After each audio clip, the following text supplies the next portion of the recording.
Hello bachcho, let's see the question. So the question says the atomic number of hydrogen like ion has the wavelength difference between the first line of Balmer and Lyman series equal to 59.3 nanometre. So यहाँ पे क्या बोला गया है कि आपका एक ion है जो हाइड्रोजन लाइक है, मतलब वन इलेक्ट्रॉनिक स्पीसीज है, उसका जो बामर सीरीज और लीमन सीरीज का फर्स्ट लाइन है उसका वेवलेंथ डिफरेंस है 59.3 नैनोमीटर. हमको उसका एटॉमिक नंबर निकालना है. तो चलिए सबसे पहले देखते हैं इस क्वेश्चन का की कॉन्सेप्ट क्या होगा. सो इस क्वेश्चन का की कॉन्सेप्ट है हाइड्रोजन स्पेक्ट्रम. अभी देखिए यहाँ पे जो बोला गया है फॉर द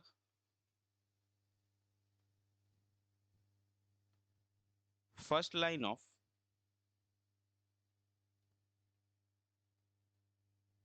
बामर सीरीज N1 आपका आता है 2, N2 आपका आएगा 3. So therefore 1 by lambda is equal to R H. अभी देखिए ये जो स्पीसीज है ये हाइड्रोजन लाइक है लेकिन हाइड्रोजन नहीं है. अगर हाइड्रोजन होता तो ये जो एक्चुअल फॉर्मूला है ये आपका है कुछ इस तरह से. तो हाइड्रोजन के केस में z इज इक्वल टू 1 होता है, इसलिए हम उसको नहीं लिखते. So R H into 1 by Z square minus 1 by N1 square minus 1 by N2 square.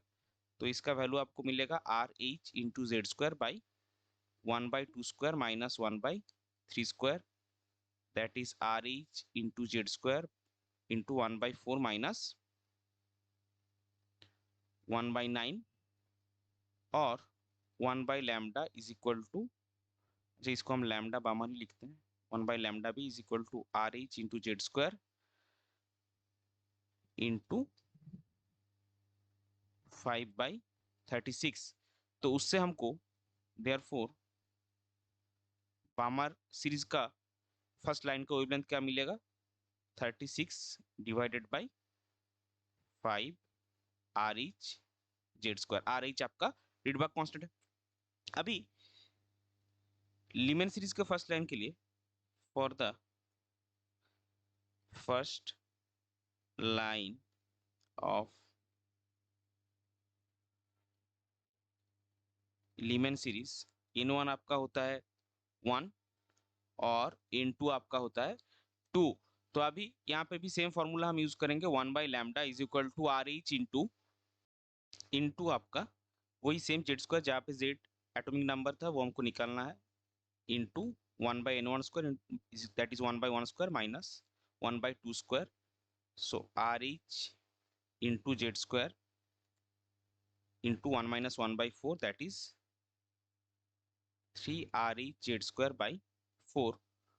इसको हम लैम्डा एल लिखेंगे तो लैम्डा एल आपका कितना आएगा, लैम्डा एल आपका आएगा 4 by 3 R H Z square. तो अगर आप इसका डिफरेंस निकालेंगे therefore lambda B minus lambda L is equal to आपका आएगा 36 by 5 R H Z square minus 4 by 3 R H Z square. इसका वैल्यू आपको मिलेगा अगर आप 1 by R H Z square को कॉमन लेते हैं सो 36 बाई 5 माइनस 4 बाई 3, जिसका वैल्यू आपको मिलेगा 1 by R H into Z square into इसका आएगा 88 बाई 15. अभी देखिए क्वेश्चन में हमको क्या गिवन है, given lambda B minus lambda L is equal to 59.3 nanometre is equal to 59.3 nanometre. तो इसका वैल्यू आपको मिलेगा अगर इसको आप सेंटीमीटर में कन्वर्ट करेंगे 1 नैनोमीटर इज इक्वल टू आपका आता है 10 to the power minus 7 centimetre. So ये आपका आएगा 59.3 into 10 to the power minus 7 centimetre. और यहाँ पे हम आर एच का वैल्यू भी लिख लेंगे दैट इज 109,678 सेंटीमीटर इनवर्स. अभी हम इस सबको क्या करेंगे इस फॉर्मूला में डालेंगे. सो देयरफॉर हमको क्या मिलेगा 1 बाई आर एच का वैल्यू अगर आप डालेंगे डायरेक्ट, अच्छा बाद में डालेंगे इसको, 1 by R H into Z square is equal to sorry into